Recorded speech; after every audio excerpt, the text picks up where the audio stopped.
Amin. Amin. Silakan duduk Bapak Ibu Saudara semuanya. Wow. Terima kasih buat investasi waktunya untuk hadir sekalipun hujan. Saudara memutuskan untuk hadir dan saya percaya bahwa itu sesuatu yang menyenangkan Tuhan. Amin. Saudara harus tahu bahwa kalau ibadah itu disertai dengan pengorbanan, itu yang menyenangkan hati Tuhan. Amin. Kalau saudara lihat halangan, saudara lihat hujan, saudara lihat apa yang membatasi saudara, mungkin duit gak ada, atau karena ini tanggal 1 belum datang, baru nanti siang datang, atau besok tanggal 2 datang uang, sehingga tidak ada duit untuk pergi ke gereja, karena kita tahu juga perlu uang untuk bisa pergi ke gereja. Tapi saudara putuskan untuk pergi, apapun kondisi situasinya, dan saya katakan itu sesuatu yang berharga di hadapan Tuhan. Ada pengorbanan yang saudara lakukan, dan itu yang menyenangkan hati Tuhan. Amin. Amin. Bapak Ibu Saudara, kita masuk di bulan yang baru, di bulan Februari. Setelah minggu kemarin, bulan lalu, bulan Januari, kita berbicara tentang membuat evaluasi dan perencanaan.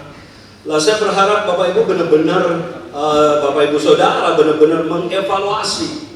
Karena tanpa evaluasi kita nggak tahu apa yang kurang, apa yang salah, apa yang tidak tepat di dalam kehidupan kita yang mesti kita perbaiki. Banyak orang tidak mau mengevaluasi dirinya. Kenapa? Karena kadang-kadang buat apa evaluasi, nanti toh hidup saya gitu-gitu terus. Banyak dari kita berpikir dengan cara yang salah. Saudara perlu evaluasi hidupmu dan kemudian perlu perbaiki itu. Amen. Perlu perbaiki itu. Karena itu adalah hal yang penting.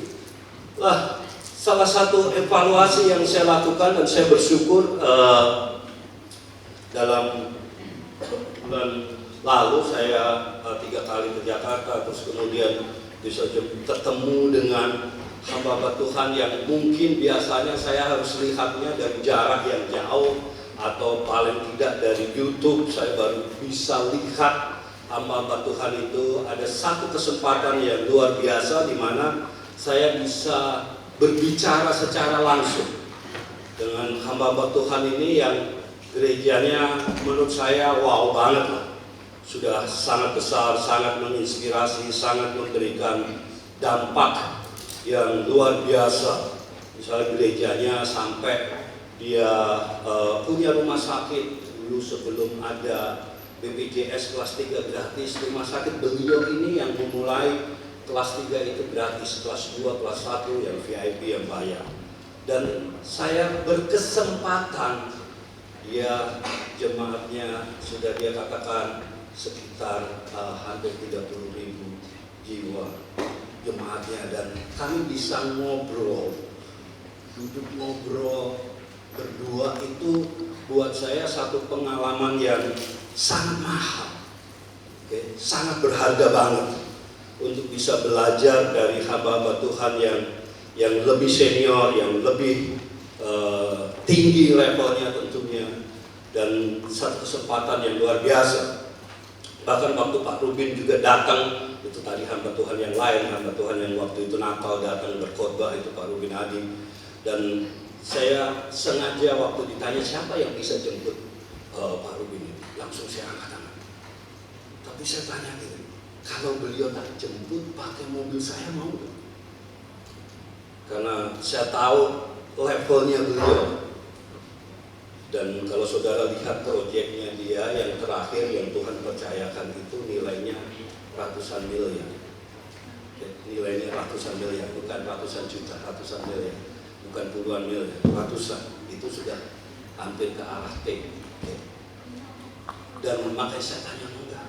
Dan Pak Ketua bilang, Pak Rubin itu orangnya sederhana dan rendah hati, jadi gak ada masalah kalau jemput pakai mobil. Oke, saya jemput, tenang saja, saya langsung jemput. Pagi-pagi saya ke Semarang, untuk sengaja saya perlambat mobil. Biasanya Jogja Semarang ya 1 jam lebih sedikit lah. Ini sengaja saya buat 2 jam kurang sedikit. Supaya apa tujuannya? Saya bisa ngobrol banyak hal selama perjalanan.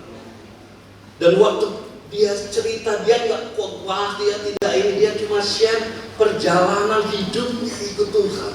Dia nggak bilang, Pak Tommy gini loh, kalau kamu itu ikut Tuhan, kamu tuh harus gini, enggak. Dia cuma mengajarkan bagaimana kita sebagai orang Kristen, saya diajarkan untuk percaya dan berharap sama Tuhan. Dan hal yang gampang bagaimana percaya dan berharap, dia bilang, waktu dulu saya bangun gereja di Bandung dengan 4-5 orang, kemudian bertumbuh, kita sewa hotel kapasitas 90, udah nggak muat lagi, 2 ibadah sudah tidak muat lagi, akhirnya kita putuskan beli ruko.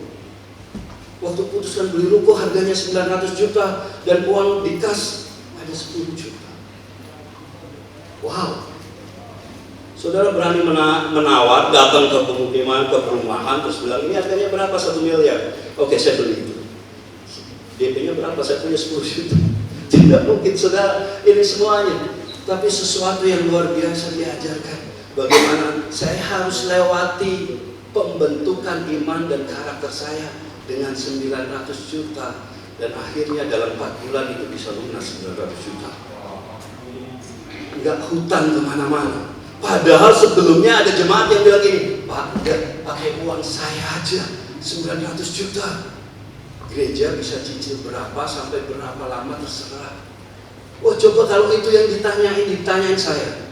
Saya khotbah, kita perlu buat apa ini? Perpanjangan Wisma Immanuel 70 juta dan perbaikan dan lain-lainnya dan sekolah minggu. Ya, kita perlu 120 juta. Terus kemudian Trisno datang. Enggak usah ini, biar pakai uang saya aja.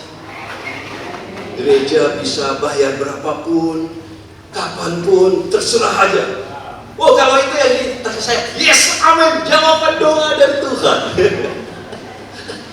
Tapi dia hajar bilang, enggak, saya tidak menerima itu. Saya berdoa, saya umumkan gereja, dan 4 bulan kemudian lunas. Wow, saudara, banget ini, luar biasa. Dari 900 ke gerejanya yang baru itu kapasitas 3.000 orang. Gerejanya Pak Ruben yang saya pernah datang ke sana sampai dapat penghargaan Muri karena itu didesain memang sama orang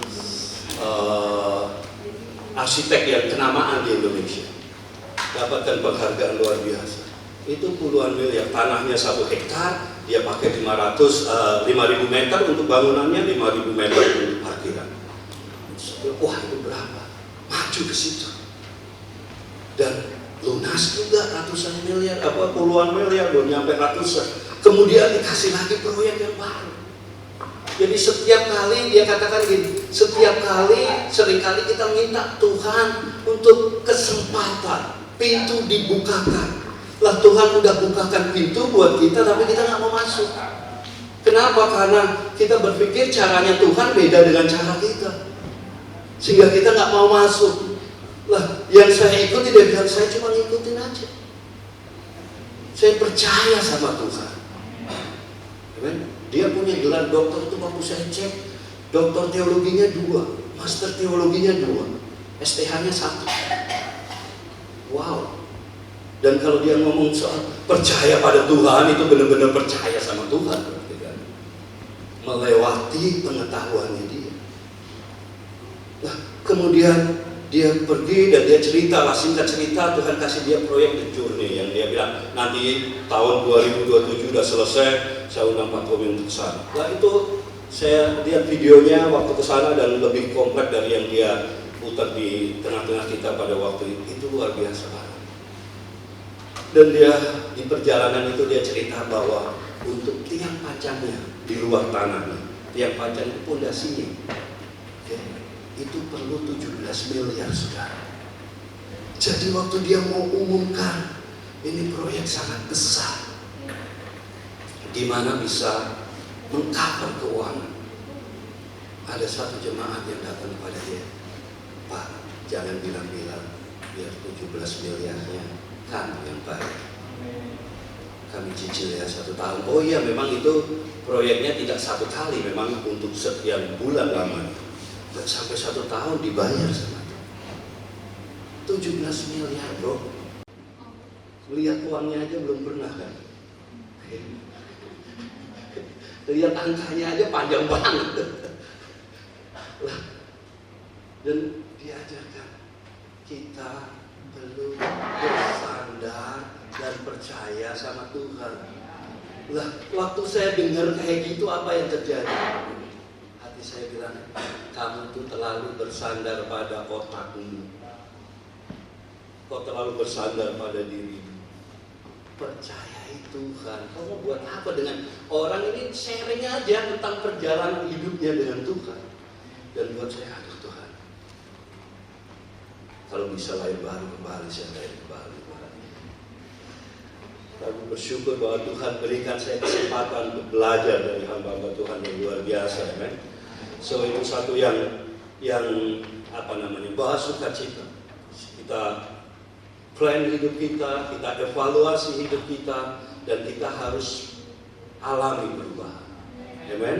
Jadi jangan pernah berhenti untuk mengevaluasi dan membuat perencanaan apa yang harus kita lakukan. Tapi ingat, dalam melakukan semuanya itu, libatkan Tuhan. Amen. Libatkan Tuhan. Itu menjadi hal yang sangat penting. Jadi itu kenapa di bulan Januari saya berharap semuanya kita seperti itu. Evaluasi dan buat perencanaan. Amen. Kalau keadaan saudara seperti itu terus, saudara harus evaluasi. Berarti ada sesuatu yang tak beres. Tuhan aja, biar hanya beliau, hanya Tuhan yang sama dari dulu, sekarang, dan selama-lamanya. Jangan kita. Kita harus berubah dari dulu, sekarang, sampai selama-lamanya, ya. Jadi jangan pakai, kita kan kayak Tuhan, tetap sama dulu, sekarang, sampai selama-lamanya. Ya, kita bukan Tuhan, kita manusia. Kita harus berubah dari dulu, sekarang, sampai selama-lamanya. Haleluya, amen. Nah, bulan ini yang menjadi tema kita juga di tahun ini, kita berbicara, setelah tahun lalu kita berbicara tentang deeper, tahun ini kita berbicara tentang grow atau pertumbuhan. Amen. Pertumbuhan, ini satu yang penting. Kita ambil ayatnya dari Efesus 4 ayat yang ke-15. Dikatakan seperti ini, tetapi dengan teguh berpegang kepada kebenaran, di dalam kasih kita bertumbuh di dalam segala hal ke arah Dia. Dikatakan di dalam kasih kita bertumbuh di dalam segala hal ke arah Dia, Kristus yang adalah kepala. Jadi tahun ini kita berbicara tentang pertumbuhan. Dampak dari saudara semakin dalam dengan Tuhan. Masih ingat khotbahnya di awal-awal tentang pohon dapatkan akar, akarnya turun ke bawah sampai dapat dasarnya, dapat air. Kemudian tidak berhenti di situ. Dia harus bertumbuh pohon itu. Amen. Dan itu yang kita mau terjadi di tahun 2026. Saudara mengalami pertumbuhan. Amen. Mengalami pertumbuhan. Baik pertumbuhan karakter pribadi saudara, pertumbuhan pengenalan saudara akan Tuhan, pertumbuhan keuangan saudara. Tuhan mau saudara alami pertumbuhan dalam segala hal. Amen. Bukan satu bagian, bukan dua bagian, segala hal. Amen. Tolong katakan sama sebelahnya, segala hal. Amen. Jadi Tuhan mau kita bertumbuh dalam segala hal ke arah Dia, yaitu Kristus yang adalah kepala. Jadi kita semua harus bertumbuh, tapi arahnya harus jelas. Arahnya bukan kepada ambisi kita, arahnya bukan kepada pembuktian diri kita, arahnya bukan untuk kesuksesan kita, tapi arahnya adalah kepada Kristus. Fokusnya adalah kepada Kristus. Jadi pertumbuhan kita harus ada arahnya. Kita harus bertumbuh, tapi arahnya harus benar, yaitu kepada Kristus. Grow atau pertumbuhan memiliki beberapa pengertian. Secara singkat saja saya sampaikan, karena nanti semakin minggu juga akan semakin dikhotbahkan untuk hal ini. Lah, arti pertama daripada pertumbuhan adalah pertumbuhan di dalam pengenalan akan Kristus. Oke. Hal yang pertama, kita harus bertumbuh di dalam pengenalan akan Kristus. Sebagai orang percaya, sudah sewajarnya kita bertumbuh dari waktu ke waktu. Pengenalan dan pengalaman saudara tentang Kristus, harus mengalami pertumbuhan. Jangan sampai kita stagnan. Kita harus bertumbuh lah. Bapak Ibu Saudara, bertumbuh dalam pengenalan akan Kristus itu proses yang aktif dan dinamis. Itu bukan sekali kita kenal, selamanya kita kenal. Enggak. Kita harus kenal terus, kita harus kenal, kita harus semakin kenal, kita harus semakin kenal. Amen. Amen. Haleluya. Kita harus semakin kenal Kristus. Kita harus semakin kenal pribadi. Sewaktu saudara kenal Dia, saudara mengalami Dia, maka saya percaya saudara semakin akan jatuh cinta kepada Dia. Saudara semakin akan mengandalkan Dia. Karena Tuhan kita, Tuhan yang luar biasa. Amin. Tuhan kita, Tuhan yang luar biasa. Bertumbuh dalam pengenalan akan Kristus. Kita harus bertumbuh mengenal Kristus. Bukan hanya kalau kita hanya sekedar doa kalau perlu. Bukan, kita tujuannya bukan hanya sekedar kita berdoa, sampaikan permohonan kita, bukan. Tapi kita mau lebih jauh, kita mau mengenal. Amen. Kita mau mengenal Tuhan. Di 2 Petrus 3:18, tapi bertumbuhlah dalam kasih karunia dan dalam pengenalan akan Tuhan dan Juru Selamat kita Yesus Kristus. Baginya kemuliaan sekarang sampai selama-lamanya. Dikatakan bertumbuhlah dalam kasih karunia dan dalam pengenalan. Amen. Kita harus bertumbuh. Kasih karunia dan pengenalan itu berjalan bersama. Amen. Kasih karunia Tuhan dan pengenalan Tuhan dan pengenalan akan Tuhan itu berjalan bersama. Saudara semakin mengenal Tuhan, saudara akan semakin tahu bagaimana kasih karunia yang dianugerahkan kepada saudara begitu luar biasa. Semakin saudara tahu kasih karunia yang dianugerahkan kepada saudara, maka saudara akan mengenal Tuhan dengan cara yang luar biasa. Amin. Jadi dua hal itu harus bertumbuh bersama. Dua hal ini harus bertumbuh bersama-sama. Pengenalan kita akan Tuhan dan kasih karunia Tuhan. Amin. Haleluya. Kita harus bertumbuh dalam pengenalan akan Kristus. Yang kedua, menjadi matang. Kata bertumbuh itu juga berarti menjadi matang. Kita bertumbuh dari bayi rohani, jangan sampai selama-lamanya bayi rohani, menjadi anak-anak rohani, jadi remaja rohani, jadi pemuda rohani, dan akhirnya jadi orang dewasa dalam rohani. Amen. Kita harus bertumbuh, tidak bisa stagnan. Kita jadi bayi rohani terus tidak bisa. Kita harus bertumbuh semakin dewasa, menjadi matang di dalam Tuhan. Di Ibrani 5 ayat 13, sebab barang siapa masih memerlukan susu, ia tidak memahami ajaran tentang kebenaran, sebab ia masih anak kecil. Amen. Yang saudara minumnya susu terus, itu si Belvan, umurnya baru 6 bulan saat ini, 1 Agustus, 6 bulan umurnya, masih minumnya susu terus.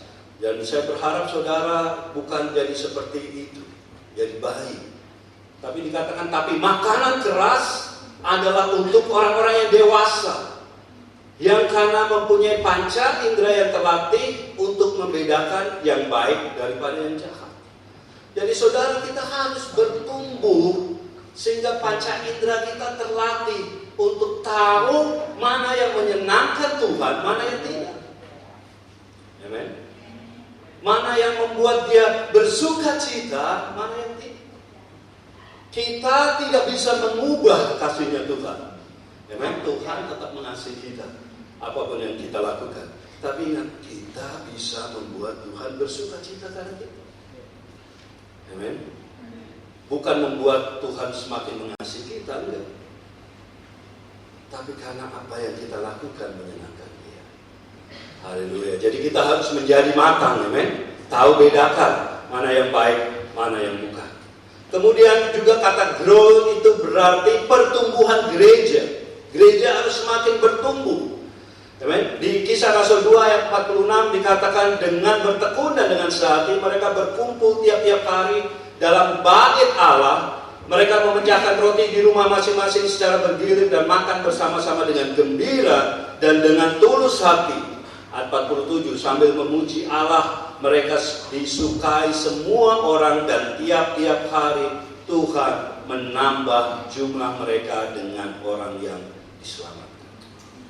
Oke, jadi terjadi pertumbuhan. Tiap-tiap hari Tuhan menambah jumlah jemaat dengan orang-orang yang diselamatkan.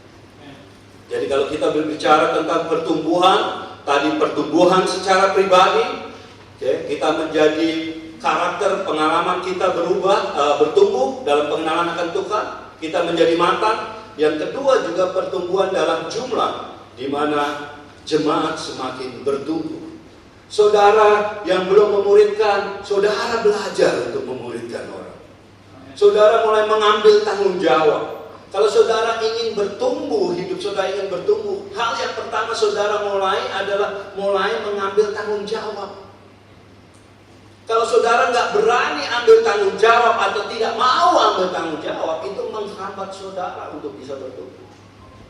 Karena orang akan bertumbuh, jadi dewasa, jadi matang, sewaktu dia mengambil tanggung jawab. Amin. Jadi kalau saudara ingin bertumbuh di dalam Tuhan, mulai ambil tanggung jawab. Haleluya. Ini masih pembukaan tuh Pak Saudara. Ini belum isi intinya. Kayak saya cepat. Yang keempat, grow juga berarti pertumbuhan dalam pelayanan dan dampak kepada marketplace, kepada dunia. Pelayanan kita tidak boleh hanya dibatasi di gereja.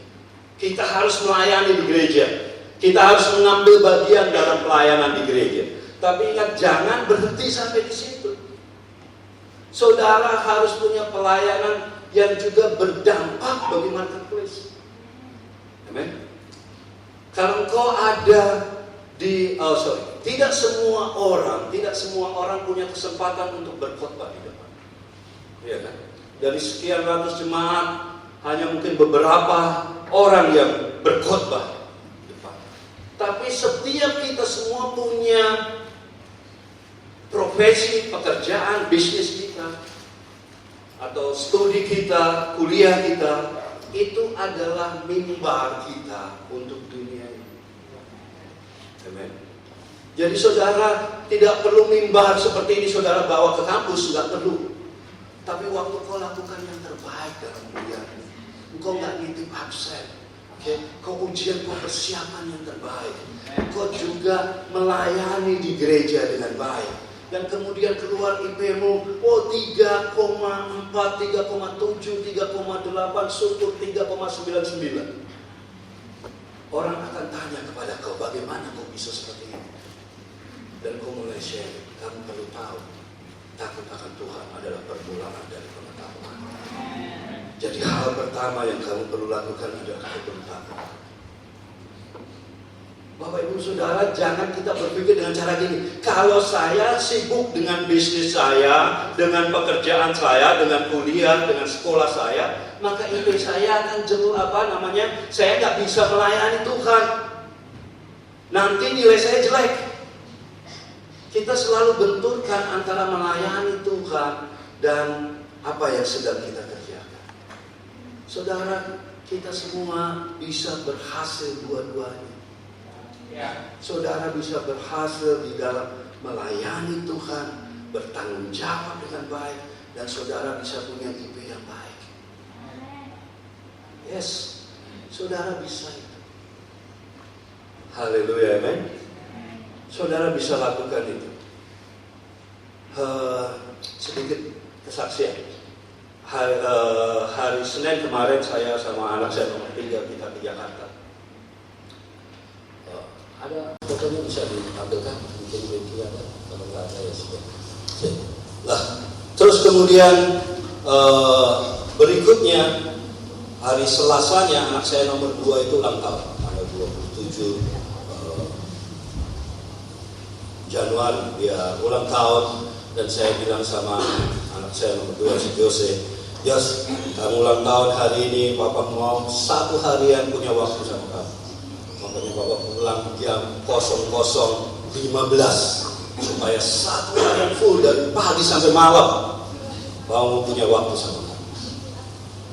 Lah, kita jalan, kita keliling, saudara, kita ke Jakarta, apalagi yang dicari kecuali mall kan, dari satu mall ke mall lain. Nah, kita pergi ke Plaza Senayan. Saya tahu Plaza Senayan itu karena diajak Usem dulu. Saudara, di Plaza Senayan itu kalau sudah masuk di sana itu kita harus antri, maksudnya ke beberapa tenannya ya, karena di situ ada Gucci, orang yang pakai jas rapi banget, lebih rapi dari saya. Pakai kaos tangan, terus oke, kamu mau beli apa? Oh, saya mau melihat-lihat tas. Oke, saya masuk berdua. Habis itu tutup. Yang lainnya tunggu antri itu. Dia lihat 1 jam tetap dia nggak bisa masuk.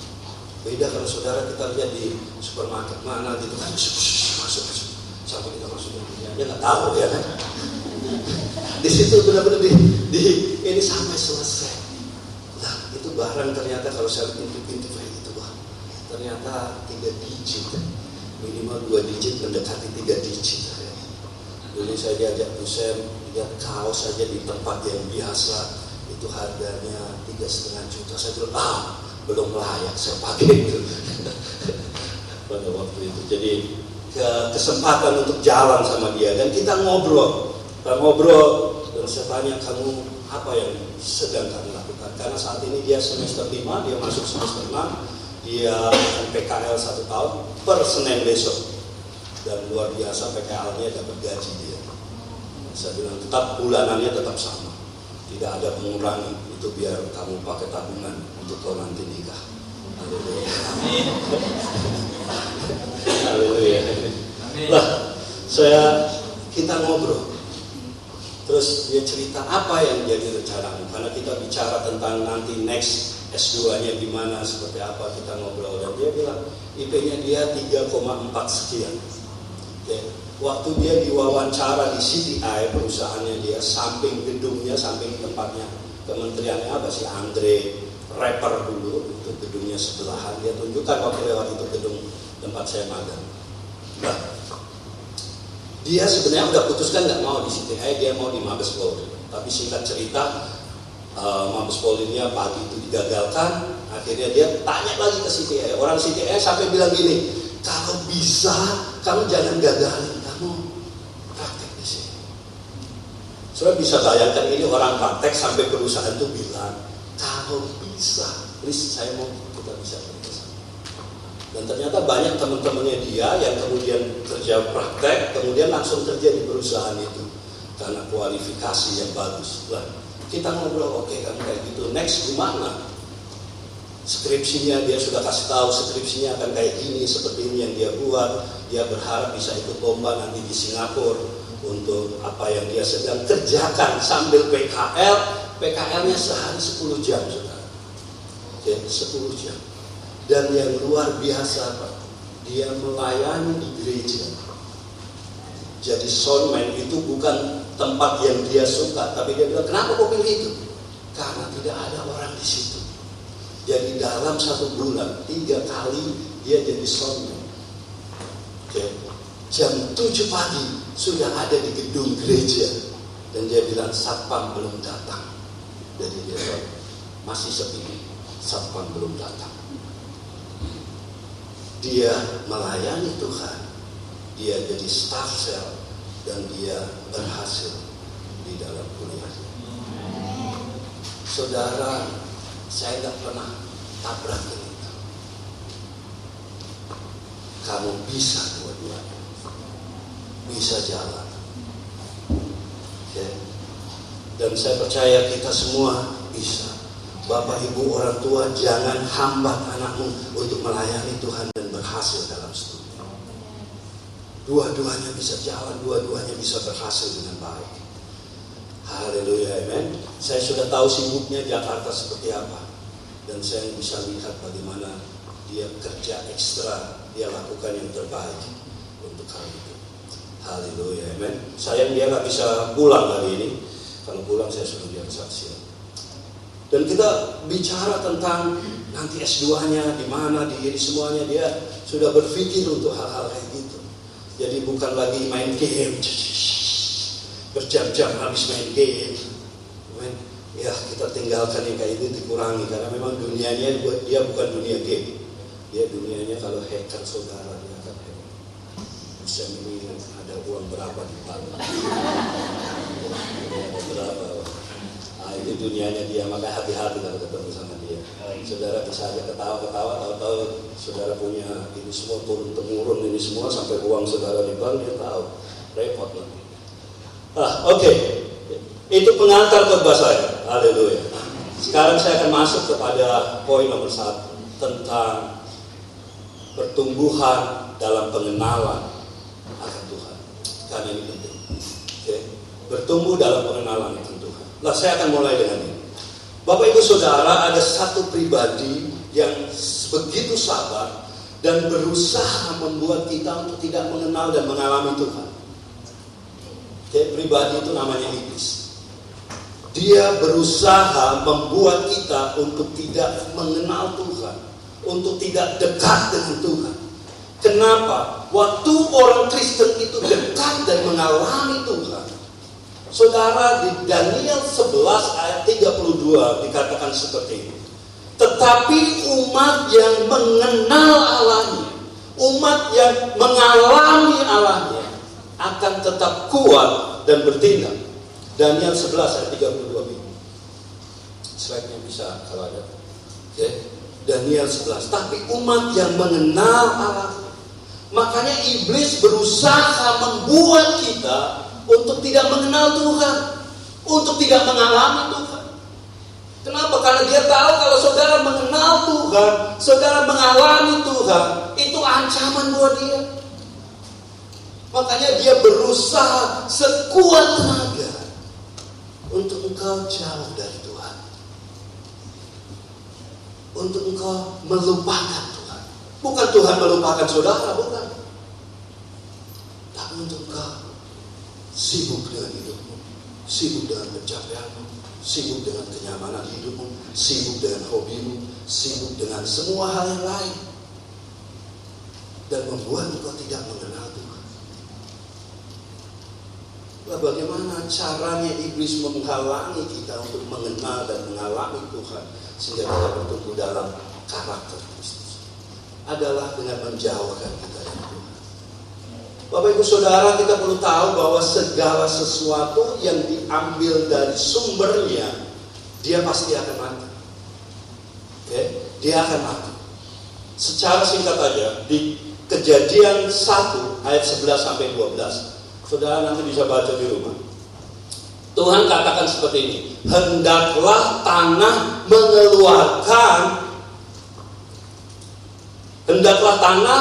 menumbuhkan tunas-tunas muda, tumbuh-tumbuhan yang berbiji, segala jenis pohon buah-buahan yang menghasilkan buah yang berbiji. Itu termasuk durian ada di situ.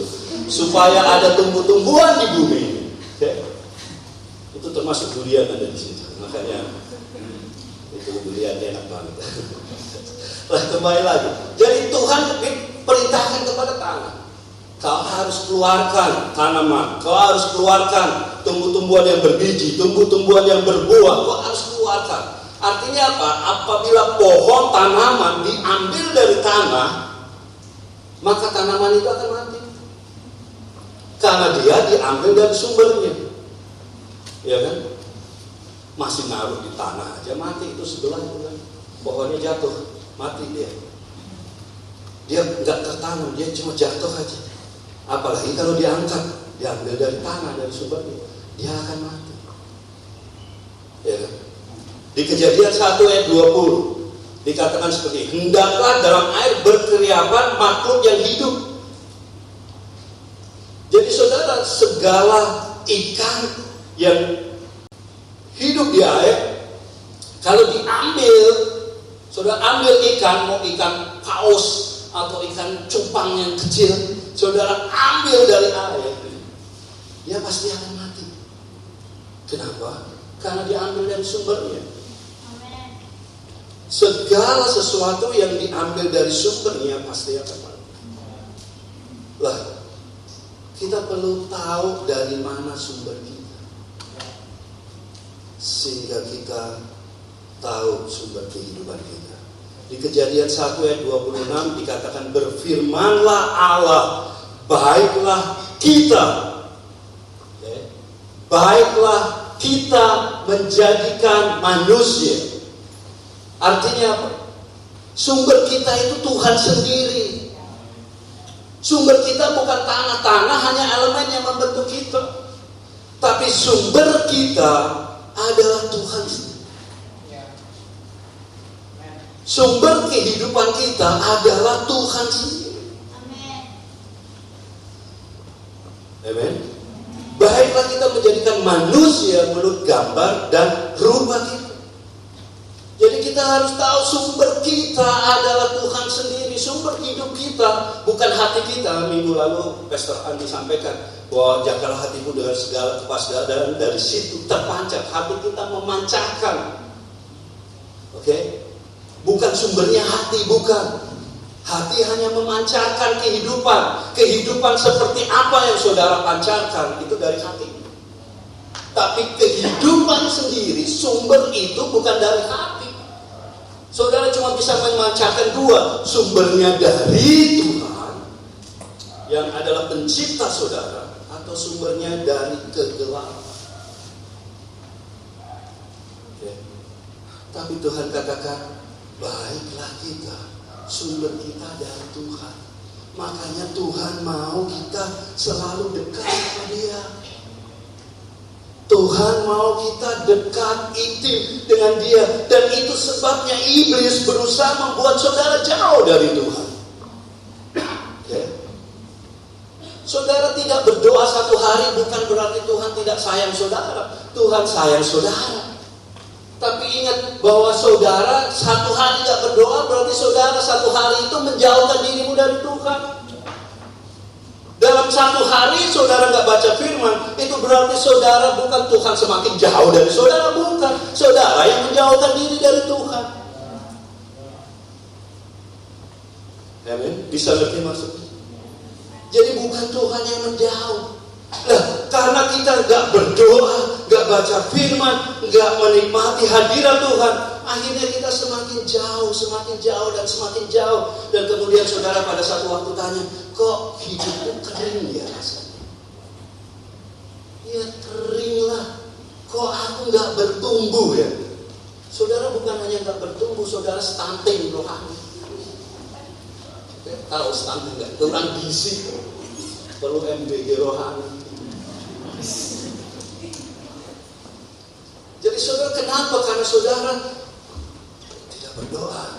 Tuhan gak kurang kasihnya. Tuhan tetap mengasihi saudara. Tuhan tetap mencintai saudara. Itu tidak berubah. Bahkan saudara harus tahu, kalau saudara berbuat dosa, Tuhan tidak kurang kasihnya kepada kita. Kita yang tidak mengasihi Dia. Jadi jangan salahkan Tuhan. Oke? Saudara yang buat dosa, Tuhan kok sudah jauh dariku. Bukan. Saudara yang jauh dari Tuhan. Bukan Tuhan yang menjauh, saudara yang menjauh dari Tuhan. Jadi jangan dirohanikan Tuhan. Kenapa kau jauh dari bukan kau yang menjauh dari Tuhan. Mau angkat tangan sambil basah, tetap itu yang terjadi. Okay? Jangan, tidak perlu dirohanikan. Makanya iblis membuat saudara untuk menjauh dari Tuhan. Kenapa? Karena itu yang dia berusaha lakukan. Dia nggak akan membuat saudara tiba-tiba murtad. Okay? Itu masih jauh nanti. Yang dia berusaha lakukan adalah membuat dia saudara menjauhi Tuhan. Pelan-pelan jauh dari Tuhan. Pelan-pelan. Satu waktu 6 bulan kemudian, 7 bulan kemudian, 1 tahun kemudian, kok hidupku gini-gini aja ya? Kok hidupku gak bertumbuh ya? Kok hidupku kering ya? Kok hidupku hambat banget? Apa kekristenannya kayak gini? Kekristenan gak kayak gitu. Saudara harus kembali kepada Tuhan. Sumber saudara itu Tuhan. Amen. Maka saudara harus ingat bahwa iblis berusaha menjauhkan saudara. Dengan apapun juga yang dia berusaha lakukan untuk menjauhkan saudara dari Tuhan. Kenapa waktu saudara jauh, saudara akan mengalami apa yang namanya kemunduran rohani. Saudara akan alami kemunduran rohani. Belum murtad, belum. Tapi mundur rohaninya. Lah, itu kenapa Tuhan mau kita kembali kepada Dia. Tuhan mau kita sadar bahwa Yesus Tuhan itu sumbernya. Karena kita diciptakan oleh Dia. Amin, Bapak Ibu Saudara. Saudara bisa menangkap ini. Makanya iblis berusaha membuat kita jauh dari Tuhan. Iblis berusaha membuat kita jauh dari hari ke hari, waktu ke waktu, semakin jauh. Kita semakin mundur. Belum murtad, okay? Masih murtad hatinya menjauh, tapi belum murtad secara jasmani bentuknya. Saya menulis ada beberapa ciri, bukan 6, kemunduran rohani.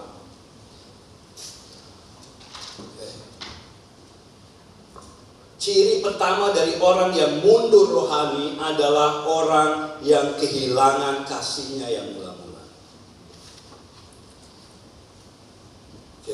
Kasih yang mula-mula, yang dulu berkorban-korban untuk Tuhan, dulu mau lakukan apa aja buat Tuhan, kasih itu berkurang, semakin dingin. Di Wahyu 2 ayat 4 dikatakan demikian. Nanti 1-3-nya sudah bisa baca di rumah. Namun demikian aku mencela engkau karena engkau telah meninggalkan kasihmu yang semula. Dan Bapak Ibu Saudara, waktu kita pertama kali lahir baru, kita bertobat, kita berikan hidup kita buat Tuhan. Apa yang terjadi? Hati kita begitu berkobar-kobar. Kita baca firman Tuhan, gak ada yang suruh kita baca firman Tuhan. Kita baca firman Tuhan. Kita berdoa. Sudah berdoa belum? Sudah. Bukan hanya sekedar jawab karena memang saudara, rindu untuk dekat dengan Tuhan. Berdoa, baca firman, memuji, menyembah Tuhan. Sesuatu yang luar biasa. Itu jadi prioritas pertama saudara. Tapi ingat, waktu kita sudah mundur, baca firman gak lagi menarik. Apa sih? Yesus lahir karena doa. Sudah tahu. Apa menariknya firman Tuhan? Berdoa, ngapain kita berdoa?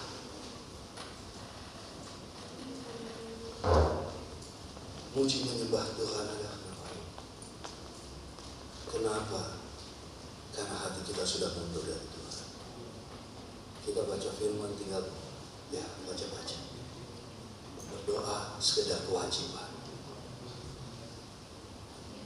Sudah bisa kelihatan lagi waktu memuji dan menyembah Tuhan, kelihatan banget. Karena waktu doa, baca firman sendiri, tidak ada yang tahu antara engkau dan Tuhan. Waktu sudah berdoa juga sendiri. Tapi waktu kita memuji menyembah Tuhan bersama itu kelihatan banget. Saudara perlu tahu bahwa dasar daripada penyembahan kita adalah pengenalan. Kamu gak mungkin menyembah apa yang kamu gak kenal. Maka Paulus katakan, kamu menyembah apa yang kamu gak kenal, tapi aku menyembah apa yang kamu kenal. Dasar daripada penyembahan itu pengenalan. Kalau engkau mengenal Tuhan, akan ada ekspresi daripada penyembahan. Kenapa saat ini di gereja gak ada orang yang punya ekspresi itu? Lama kali penyembahannya, lama kali khotbahnya, angkat tangan udah berat, mungkin jam tangannya dari besi, berat banget. Kenapa? Karena penyembahan adalah ekspresi penyembahan adalah pengenalan. Waktu kau kenal siapa Tuhan, engkau akan ekspresikan itu di dalam penyembahan. Maka orang menyembah, ya saudara bisa tahu bahwa itu bukan orang yang kenal Tuhan. Kalau saudara menyembah Tuhan, pasti harusnya ada ekspresi. Karena itu pengenalan saudara. Makanya saudara penyembahan itu gak bisa dikomando. 1, 2, 3, mari kita angkat tangan kita kepada Tuhan. Kelihatannya rohani semuanya angkat tangan. Tapi kalau dibayangkan Tuhan lihat deh, ini ada robot-robot ini bentuk manusia. Semua dikal komando dari depan. Lah coba kalau komandonya agak diubah sedikit. Amin Bapak Ibu Saudara, kita rasakan hadirat Tuhan hitungan ketiga. Mari kita sama-sama menangis di hadapan Tuhan. Tuhan Subhanahu. Sebaiknya penyembahan itu ekspresimu. Ekspresi daripada pengalamanmu dengan Tuhan. Makanya iblis berusaha menghalangi kau untuk mengenal Dia, menghalangi kau untuk mengenal dan mengalami Dia. Kenapa? Karena dia nggak mau kau punya ekspresi dalam penyembahan. Haleluya, amen. So, saudara, jangan sampai hati kita jauh dari Tuhan. Di awal tahun ini, hati kita harus dekat kepada sumber kita. Makanya kalau kita sudah kehilangan kasih mula-mula kita, di ayat 5 dikatakan seperti ini. Sebab itu ingatkanlah betapa dalamnya engkau telah jatuh. Betapa dalamnya engkau telah jatuh. Bertobatlah dan lakukan lagi apa yang semula engkau lakukan. Kasih kita kepada Tuhan. Kerinduan kita kepada Tuhan. Kita harus kembali ke tempat itu. Amen. Kedua, sedikit aja, 3 poin kalau nggak salah. Tapi setiap poin ada poin-poin berikutnya. Yang kedua, saudara, hati yang mundur, ciri daripada hati yang mundur adalah kehilangan komitmen. Di Ibrani 10 ayat 25, jangan kita menjauhkan diri dari pertemuan-pertemuan ibadah kita seperti yang dibiasakan oleh beberapa orang. Tapi marilah kita saling menasihati dan semakin giat melakukan menjelang hari Tuhan yang mendekat. Amen. Hal pertama, bentuk daripada kemunduran rohani adalah saudara mulai punya komitmen yang rendah. Saudara punya komitmen mulai berubah. Kehadiran saudara di ibadah, di pertemuan-pertemuan ibadah, saudara tidak lagi punya komitmen yang sama. Kalau dulu apa saja, mau hujan, mau nggak ada duit, berapapun harganya kita bayar. Tapi saat ini hujan, dan kalau saya datang sana masuk angin, saya udah umur 70 tahun, perlu balsam, perlu ini semuanya. Ya udahlah, kita bijaksana, kita lihat online. Nanti semakin sambil makan kacang kan enak.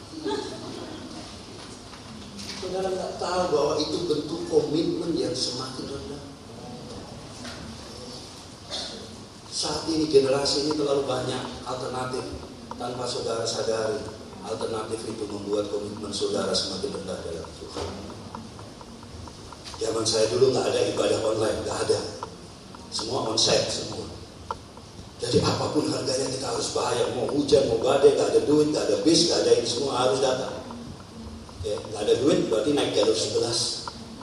Ya, angkatan saya mesti tahu bis kota jalur 11, jalan kaki maksudnya, jalur 11.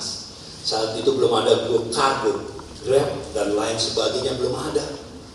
Ya. Tapi itulah yang kita lakukan, kita punya komitmen. Komitmen untuk selalu hadir. Ibadah itu penting. Kita bagian dari tubuh Kristus. Kalau kita nggak datang, coba kita menghadap Tuhan, jempolnya nggak ada, jari kita, wah, tangan nggak ada, wah, hai Jesus, happy Sunday, nggak ada jarinya, saudara-saudara. Tuhan kaget, di mana kamu jari-jari? Oh, ibadah online Tuhan, ibadah online. Saudara yang ikut ibadah online yang ada di Jogja bertobat kok. Haleluya. Haleluya. Lah, saudara, kita perlu berkomitmen kembali. Oke. Kedua, mulai mundur dalam apa? Komitmen di dalam pelayanan. Saudara, hal yang paling mengerikan, yang paling berbahaya adalah kita melayani tapi sekedar melayani. Gak ada lagi passion untuk bagaimana ini bisa menjadi lebih baik, bagaimana ini bisa menyenangkan Tuhan. Kita hanya layani, layani, gak murka toh. Tapi hati kita udah jauh dari Tuhan. Karena komitmen kita di dalam pelayanan turun nilainya, turun kualitasnya, turun semua, turun. Apa adanya. Saya bisanya kayak gini, kalau mau ya kayak gini. Kalau nggak mau ya sudah, cari yang lain aja. Orang nggak lagi lihat melayani Tuhan satu kehormatan. Harusnya kita lihat melayani Tuhan itu kehormatan. Itu satu yang luar biasa. Maka kita perlu belajar, kita perlu bertumbuh. Amin. Tidak bisa hanya asal-asalan melayani Tuhan. Tidak bisa. Kita harus lakukan yang terbaik buat Tuhan. Jangan komitmen kita mundur dari Tuhan. Amin. Yang berikutnya, hati kita mundur waktu apa? Komitmen kita di dalam memberi mundur. Okay. Banyak orang saat ini mulai mundur. Apalagi di media sosial muncul, perpuluhan itu hanya di dalam perjanjian lama. Perpuluhan itu memperkaya pendeta. Enggak, saudara enggak memperkaya saya dengan beri perpuluhan di gereja. Tuhan yang memperkaya saya. Lah, saudara perlu tahu, persepuluhan, persembahan syukur, banyak orang ribut dengan itu semua wajib atau enggak ini semuanya. Saya beritahu, waktu Abraham kasih persembahan persepuluhan ke Melkisedek, saya tanya Melkisedek, nuntut dari Abraham enggak? Kalau saudara baca, enggak ada. Melkisedek enggak minta Abraham kasih persen dari miliknya. Enggak, Abraham memutuskan untuk kasih 10% kepada Melkisedek. Kenapa? Karena Abraham respect Melkisedek. 10% persepuluhan yang saudara beri itu bukan buat saya. Itu bukti dari respect saudara kepada Tuhan. Amen. Saudara respect kepada Dia. Saudara hormati Tuhan. Itu kenapa saudara kasih 10%. Bukan karena takut dimakan belalang pun ini bukan. Tapi respect saudara kepada Tuhan. Meskipun hamba Tuhan, saya tetap melihat persepuluhan. Iya kan, kalau pendeta nanti perpuluhannya balik lagi ke pendeta. Ada yang bilang sama saya kayak gitu. Saya nggak ambil perpuluhan dari gereja. Semua di uang gereja, persembahan dikelola sama tim keuangan. Bahkan saya beri kesaksian sama saudara minggu lalu, waktu Bu Yeni kasih tentang laporan keuangan, bahkan 1 tahun. Ada orang yang baru pertama kali datang, dan dia lihat kayak gini, dan dia nangis gara-gara apa? Kita kasih laporan keuangan di jemaat. Dia bilang, selama ini saya pergi dari satu gereja ke gereja lain, saya nggak pernah lihat ada satu gereja yang kasih laporan persembahan untuk apa penggunaan keuangan. Saudara bisa pergi ke gereja seluruh Jogja, ada yang nggak tahu gitu. Karena kita mau bertanggung jawab untuk setiap persembahan, karena itu miliknya Tuhan. Amen. So jangan dikacaukan dengan pendeta ini bilang perpuluhan nggak lagi masuk, pendeta ini masuk, ini semuanya, pendeta yang masuk perpuluhan itu adalah pendeta yang cari duit, ini semua. Jangan hakimi. Persepuluhan adalah bukti hormat kita kepada Tuhan. Persembahan syukur, kita bersyukur kenapa? Karena Tuhan sudah memberikan saya. Dalam perjanjian lama, kalau saudara memberi, saudara diberi. Tapi dalam perjanjian baru tidak ada transaksi kayak gitu. Tuhan sudah berikan semua bagi kita. Karena kita tahu Tuhan berikan semuanya bagi kita, kita bersyukur sama Dia. Okay. Jadi tidak ada transaksi di kerajaan surga dalam perjanjian baru. Haleluya, amin. Nah, yang ketiga terakhir, saudara, pertama kehilangan kasih mula-mula, kedua kehilangan komitmen, dan yang ketiga, saya minta musik gitu. Kita kehilangan belas kasihan akan jiwa-jiwa. Saudara, ini yang terjadi saat ini di gereja-gereja yang mengatakan gerakan Pentakosta. Api Tuhan atas gereja itu sudah tidak ada lagi. Sudah tidak ada lagi api, tidak ada lagi belas kasihan, tidak ada lagi kerinduan untuk jiwa-jiwa dimenangkan, tidak ada lagi kerinduan untuk dekat sama Tuhan. Api itu sudah tidak ada. Dan itu kenapa kemarin waktu saya ke Jakarta, waktu pertemuan Rakernas IGBI, kami semua dikasih buku ini. Ini dulu waktu kuliah saya baca buku ini. Leonard Ravenhill, Kenapa Kebangunan Rohani Tertunda. Dan dia tulis, hal yang berbahaya saat ini adalah gereja terhilang di tengah-tengah dunia yang terbuka. Padahal gereja adalah agennya Tuhan untuk membawa dunia kembali kepada Tuhan. Itu kenapa kita tidak bisa suam-suam bukti. Kita harus panas. Kita harus hati kita kembali kepada Tuhan. Di Yudas 1 ayat 22 sampai 23 dikatakan seperti ini. Tunjukkanlah belas kasih kepada mereka yang ragu-ragu. Selamatkan mereka dengan jalan merampas mereka dari api. Tapi tunjukkanlah belas kasih yang Israel lakukan kepada orang lain juga. Bencilah pakaian mereka yang dicemarkan oleh keinginan dosa. Tuhan mau kita punya belas kasih atas jiwa-jiwa. Bukti kalau kita sudah mundur, kita udah kejar kenyamanan lebih daripada jiwa-jiwa yang diselamatkan. Kita nggak mau lagi bayar harganya untuk datang ke orang, sharing firman, doakan pertobatan, follow up mereka. Kita ganti dengan kesenangan kita sendiri, hobi kita, kenyamanan hidup kita. Tuhan mati menyelamatkan kita bukan supaya hanya mengejar kenyamanan kita. Dia mau kita menyelesaikan apa yang menjadi mati. Amin. Bapak Ibu Saudara, mari kita bangkit berdiri. Mari kita cek hati kita. Apakah kita api itu masih ada? Apakah hati kita masih terbakar terus dengan Tuhan? Atau hati kita sudah mulai mundur? Hati kita sudah mulai jauh dari Tuhan. Hati kita gak ada lagi kerinduan sama Tuhan.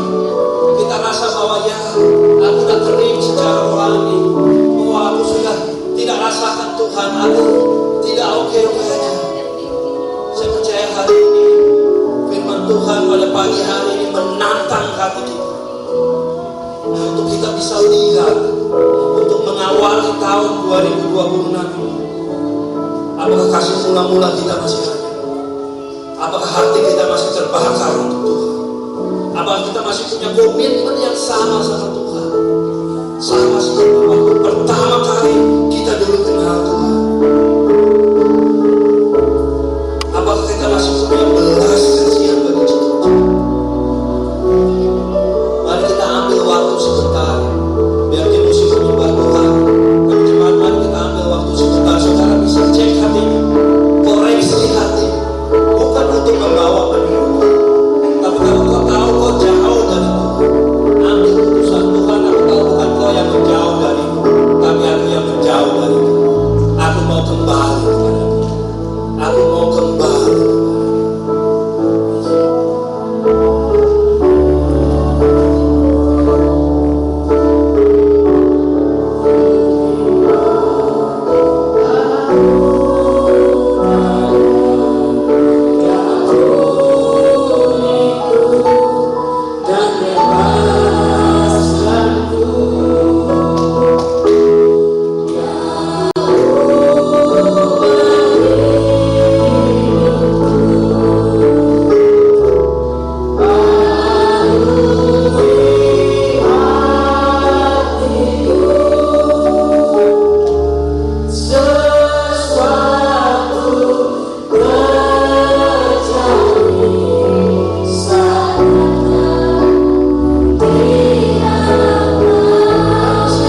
kepada Engkau ya Tuhan.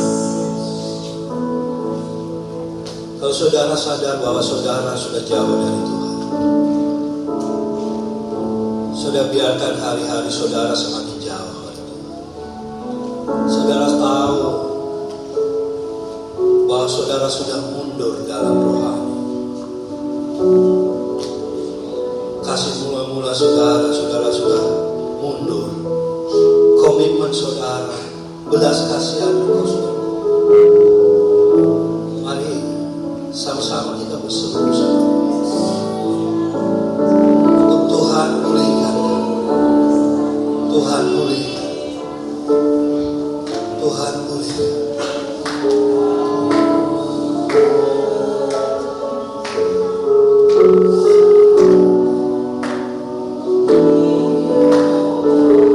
Saudara yang sudah tahu bahwa ya saya sudah jauh. Entah saudara orang lama, orang baru, sudah bisa angkat tanganmu ke Tuhan. Ya saya sudah jauh hati saya. Angkat tanganmu. Saya percaya Tuhan akan memulihkan. Biar dia jamah kau.